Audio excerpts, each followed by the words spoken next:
let's introduce our first guest this evening in the Hive. She is truly fantastic. I honestly think she is just the most brilliant author. My mum is currently reading one of her books and she said, please don't let Erica give away the end. I was like, no, of course you won't do. So welcome to the Hive, the wonderful Erica James. Hello there. Hi. Now, which book was your mother reading? Just so that I don't give anything away. No, she is reading Summer at the Lake. Oh, okay. Well, let me say, no. Oh, honestly, she said to me, you must say hello to Erica. I am a huge fan. Oh. And I can't tell you how much I enjoyed writing that book because two settings which I absolutely adore, Oxford and Lake Como. I mean, it was just such a joy to write. Well, actually, that actually brings me on to one of the questions I was going to ask you. So Lake Como is your other home, isn't it? And what a beautiful place to have another home in Italy. It's not too shabby. Not that I've been there for 18 months or so. But yes, it is idyllic. Everything that you've ever read or ever seen about it is absolutely true. It's lovely. And the first time I ever went to the lake, I fell in love with it. And I actually went there to do book research for a much earlier book, Gardens of Delight, and just loved it. Absolutely adored it. And there we are. There we have a picture of it. That's sort of near my apartment. When I go. How can you not love that, Erica? I know. And just everything that goes hand in hand with that is just bliss. Although, it's funnily enough, you'd think I would have really missed that with our current situation, but I haven't. It's really weird. Yes, it's very strange. I've been sort of so busy here, I think, and enjoying myself. Because you're in Suffolk now, but you used to be from my neck of the woods. And that's how we met. It was at a charity event, wasn't it? It was. About 10 years ago. Don't count those years, Erica. I remember. Like yesterday. I remember talking to you at the time because authors really intrigue me. I just think it's amazing to be able to, have that patience to write a book and then keep doing that and doing wonderful books. But I was trying to get into one of your books and become a character. I was like, oh, do you think I could be one? But where do you get that inspiration from for your character? Sometimes the most obvious situations where I meet someone, you think, oh, well, that's going to be a character. That person is crying out to be a character. And somehow it never works. It's more often, it's someone I will meet who turns out to be a subsidiary character, just a sort of a little walk-on character who just moves the plot on a little bit, maybe. And actually, those are the characters that I have the most fun with. Yes, especially when I've been on holiday somewhere quite sort of glitzy and glam, and people watching as one does. And yes, I've done that many a time. I've made notes of someone. I'll just take that home with me. Anybody realizes that they are a character in your book? Have you had any kind of friends that may have gone, Erica, is Katie me? No, that's never happened. Friends have told me things, and it's really frustrating. They will tell me this most extraordinary thing that has just happened to them, and then they'll suddenly remember what I do for a living, and they'll say, "Oh, but you mustn't write about that."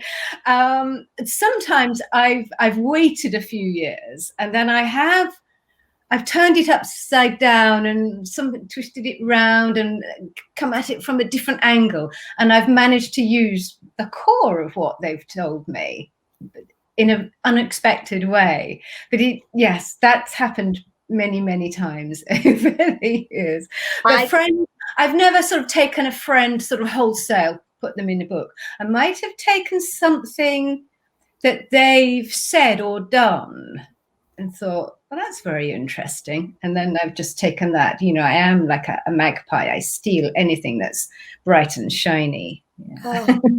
Now, have you always written? When did you start doing it professionally? Right. Oh, you use that dirty word, professionally. I've never written professionally in my life. I'm a complete amateur and have just managed to get away with it. I'd like to say Sunday Times best-selling author. Now that is a title that you would like to drop. Come on, that's like amazing. It's a really weird thing. I never dreamt that I would be a paid writer. I never thought I'd make my living from doing something that is a dream job. When it's going well, it's a dream job. When it's not going quite so well, it's like, oh, let me do something else. But it's just. So I've forgotten what the question is. I'm carried away with. Oh yeah, I'm a professional. When did you start writing? Yeah, I started writing, and there's usually a catalyst that will trigger that moment when somebody starts writing, whether it's, I've known people who've been made redundant and they've taken up the pen. For me, it was because, and this is sort of fairly well documented, that I was unhappy.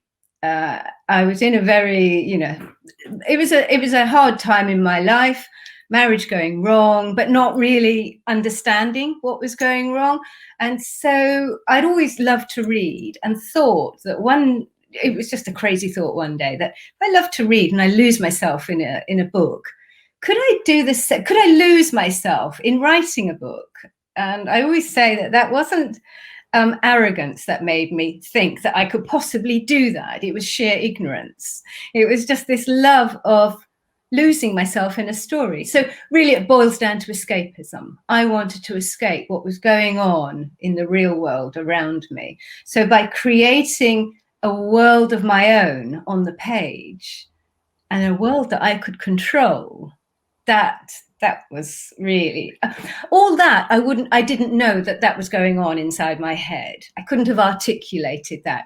It's only with hindsight I can piece together that's what was going on for me. Wow. I mean, that's really interesting because us as readers, we read the novels for escapism. You provide the escapism for us as well. Yeah. And so this past year or so, I've just continued doing what I always do, which is writing. And I've managed to escape the worst of what's going on. I'm very fortunate. I'm naturally self-contained. I've been living on my own for many years now, ever since, my sons grew up and flew the nest. So I didn't have any of those sort of shocks that many other people had, and in a very lucky situation, nice house, nice garden, plenty of space, just me, and I could just knuckle down and lose myself in the world I was creating. Well, you have released a number of books. You're on book number, let me tot it all up, you're on book 24. You're editing book 24 right now. And and starting number 25. Wow. Well, I'm on the final draft of book 25. It's weird. There is always a period of time when there's more than one book on the go. There could I have over the years. At one point I've had 3 books in my head because sort of proofreading one that I'd finished before. I'm promoting maybe the paperback of the one before that. Sorry, I'm going off stage here. And then I'm writing a new one. So there could be 3 books. And there have been times when I've been promoting a book and someone has asked me a question and I can't even remember the name of the main character. It's like, someone got a copy of the book, please. Because there's only so much information I can keep in my head at one time. I did lots of things to juggle. Now, talking about going and meeting the fans, I know you've got a wealth of fans and they're very, very loyal to you, Erica. What's it like when you get to meet them and do those book signings? On the whole, I always say that I have the nicest readers. Never use the F word, fans. I always say readers because that doesn't sound quite so, I don't know, I feel more comfortable that way. Lovely, especially the ones who've been with me since book 1. And gosh, we've traveled some distance together and they're still with me. But then there are the nutters who come along to some of my talks. Are they really? Oh, yes. Oh, tell me more. Over the years, I have had some very strange people come along. They absolutely are clearly not readers of my books. They do not fit the profile in any way, which means usually they're men. I've had some strange encounters. Wow. One guy heckled me. I have to say that was in Buxton. He became known as the Buxton heckler. Yeah, he stood up at the back of this library where I was giving a talk. He said, "Well, you've written all these books. I've never heard of you." Really? Get out. Get out. and then he came back with more, and he said, "How much do you earn?" And I just quietly muttered to myself, "Not enough. Not enough." Do you know what? That has really surprised me, because you don't expect that. But I suppose you have to be ready for anything. But you've released books in so many countries, and this fascinates me as well. Really, it's like, what's it like seeing your book cover kind of like this? I know, yes. Dutch one. That would be Dutch letters from the part. Oh, yes. Norwegian. Yes. Oh. I remember the first time, well, actually, with my very first book, it was a bestseller in Sweden, which was a big surprise, and it was very popular in Germany. And it was like, oh my goodness, how's that happened? But it was when the sort of what we term as the old Eastern Bloc countries started buying women's fiction. They were sort of able to, and they wanted what they saw as soft women's fiction, which mine would come into that, although at times it's a bit hard, because I am known for bumping characters off left, right, and centre. I do have a habit of that. Nobody's safe in my hands, but generally known, writing nice books.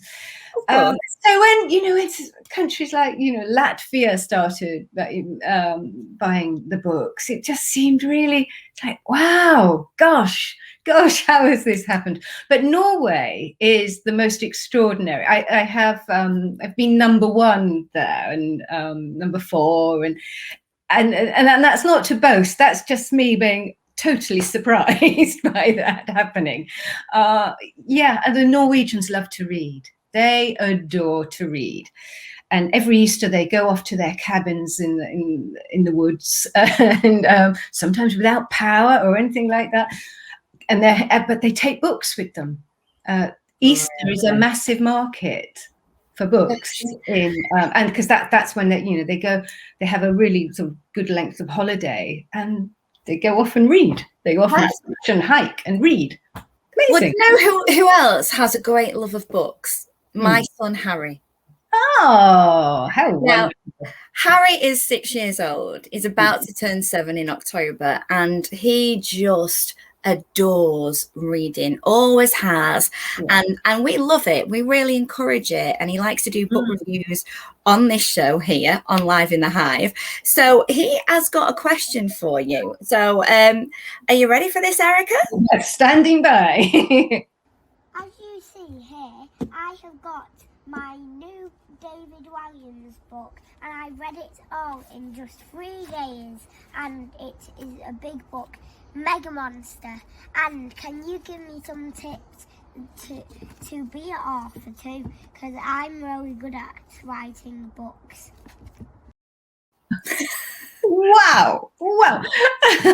A mega book. He read that in 3 days. He really did. Honestly, he was loving that book so much. Oh, well, David Williams has really captured the imagination of children. And my advice, and this is to anyone who aspires to being an author, is to read, and read as much as you can, to just fill your head with ideas and be inspired.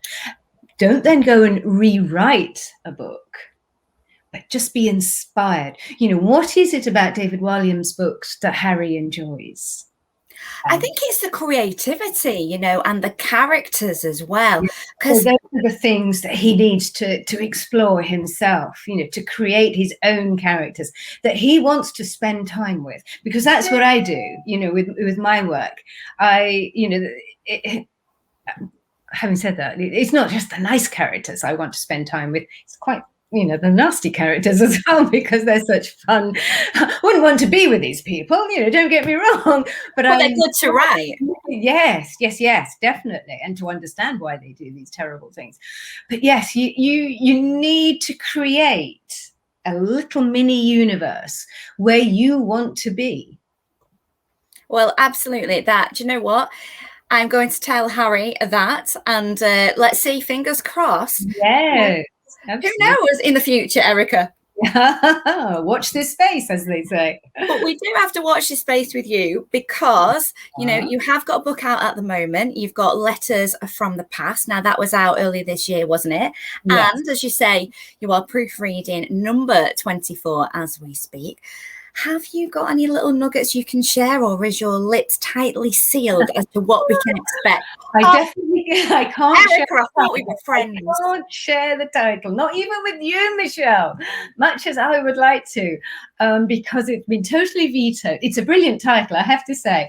This is one of those rare instances where I didn't come up with the title. Most of my books I have, and one other didn't.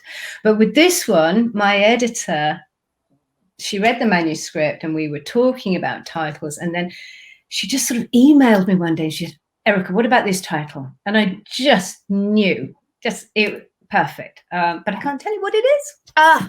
You absolute tease. It's 3 words. Yeah, that's as much as we're going to get. It's 3 words. Now, final question from me. Obviously, you've won Most Romantic Novel Award. You have hit the Sunday Times best-selling list. Would the ultimate be a movie? Turning your books into a movie? You were going to ask me that. Oh, not necessarily, because a bad adaptation of a book, nobody likes that. No, the author certainly doesn't. And the audience doesn't, you know, if it's a beloved book, you know, the readers really like it. And then a film is made, or, you know, an adaptation for the TV. I wouldn't say no. I wouldn't be that daft, because you would just travel in the hope that maybe it would be sort of brilliantly done. And they have, you know, there've been plenty of books which have been turned into wonderful films. Jojo Moyes', you know, Me Before You, great example. Although, you know, I'm sure there were critics of the film that they preferred the book, but it would be quite nice. I'd quite like Tell It to the Skies to be turned into a film. I've always, in fact, Sarah Lancashire did the audio of that book, and I was invited to go to the studio when she was doing it, and she was just wonderful. She got the voice just right for my characters in it. And there was one scene when I was just listening in, and I was watching her the other side of the glass, and she was just doing it so well. I started crying because it was so moving. And it wasn't that I had written something that was so moving. It was the way she was reading it or narrating. It was lovely. And when she'd finished the work, she did say to me, she said, "Oh, this should be made into a film," but it never has. Well, I think that is just a guarantee that we need to see that one. Absolutely. And she must have loved that response as an actress, to have the author in tears like that.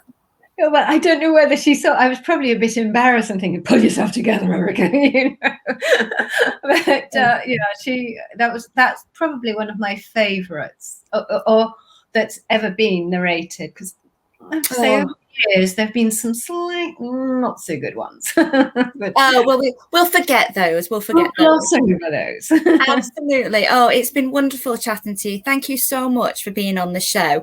And please do come back and join us again when your next book is out, which is 3 words. Yes, and it will be next year, next spring. Brilliant. Well, let's make a date for then. And until then, stay safe and take care, Erica, and we'll see you very soon.